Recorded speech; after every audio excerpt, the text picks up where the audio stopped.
Hey everyone, this is John and Sarah, and today we're going to talk about cover crops and specifically why we're using it, what type we're using, and we're going to show you applications, how to apply it, and kind of some progress photos.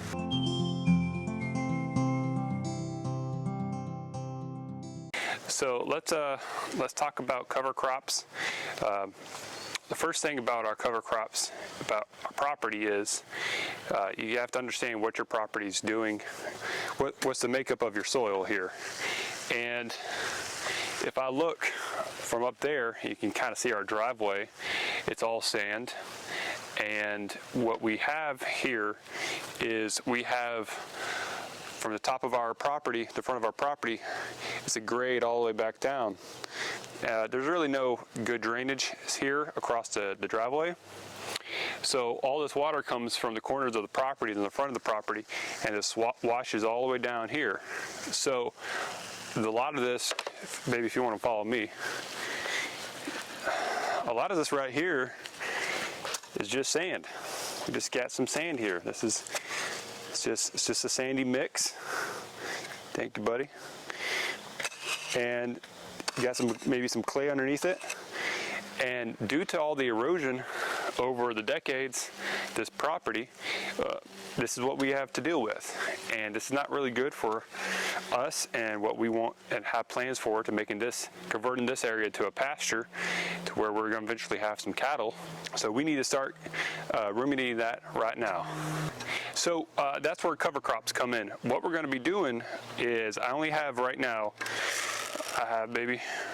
this is a crimson clover. These are crimson clover seeds. And what we're going to be doing, this is a legume, is we're going to cover, and I have to go bit by bit because it's so much work.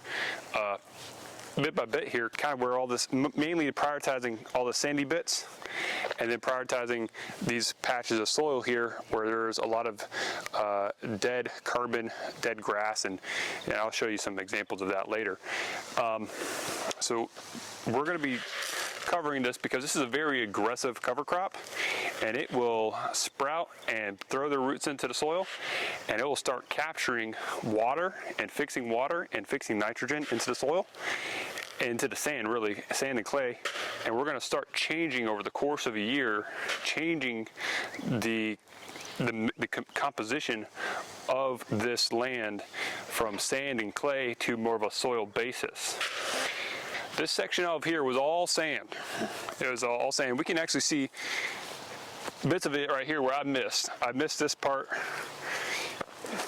This is what all this section right here where it was all hay, where you see the hay now, this was all that. And so what I did is, this is our first attempt, hey buddy, this was our first attempt at laying down some clover.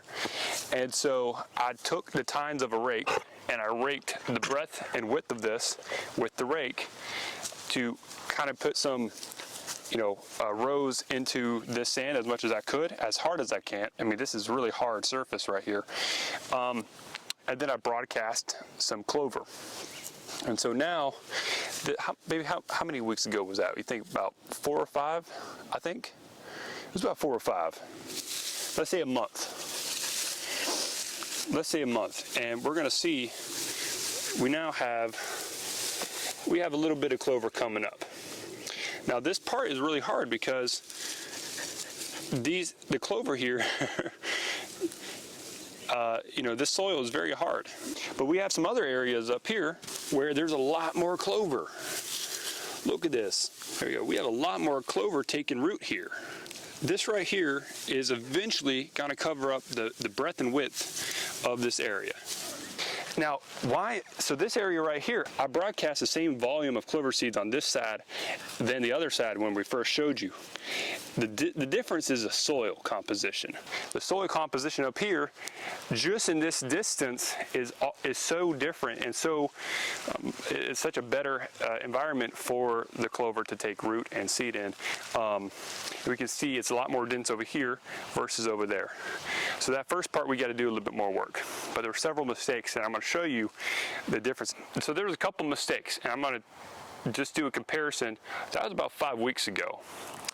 This right here, you can see this dense path of clover coming in, this swath of clover. This was a little square. I moved the ducks and chickens from this area, and then I went ahead and took a hoe and I made a couple of rows here, not too deep, but just deep enough to where I broadcast this clover. It can sit in it, the water can sit in it, and it's a very habitable environment for the clover to take root in. This was about 2 weeks. This was probably about a week and a half to 2 weeks ago. And so you can see the density of it is much better than what it was over there in 5 weeks, because there's a couple mistakes that I'm going to show what I didn't do over there and how we're starting to plant this clover, broadcast this clover going forward. So this is what progress we can make in a week and a half to 2 weeks using the following method. Now I went overhead here and I dug out, just scraped my hoe in a little area, not too big, in little little rows here, so that when I broadcast this clover, it's going to be able to sit in there. The water's going to be able to sit.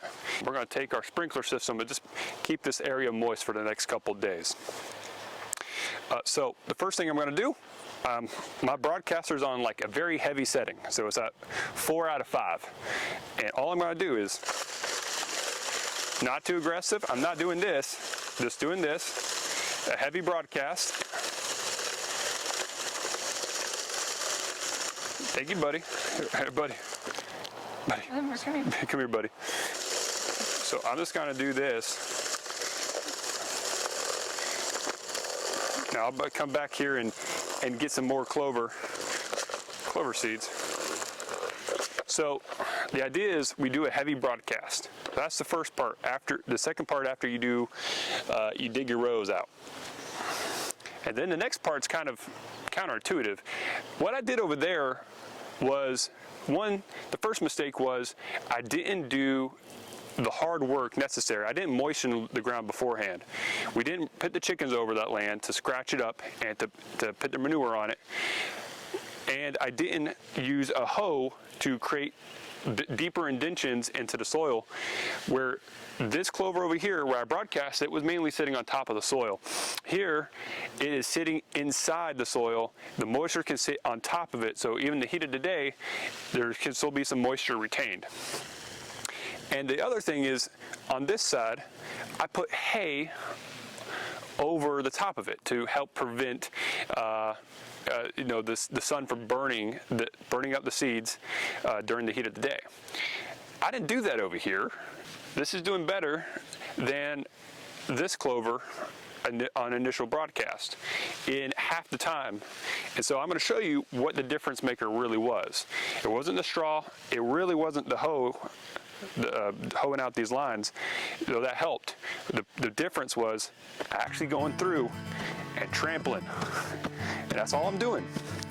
I'm gonna trample where I broadcast, dig in a little bit like here, and that's all I'm gonna do up and down the length of this. And you can kind of see it's covering up those lines. It's covering up. It's crushing the seeds, crushing this clover. It's gonna break that shell, and I'm just gonna stomp on it. Now I'm making Ember a little nervous because he loves to dig into this ground when I do this. Gets him all excited. And that's literally all I'm gonna do. And then I'm gonna take this sprinkler system here once I'm done broadcasting, because I ran out of seeds right now, and just moisturize this and let it soak in all that water. That's all I'm gonna do, guys. Trample it. And this thing is going to look like this in a week and two.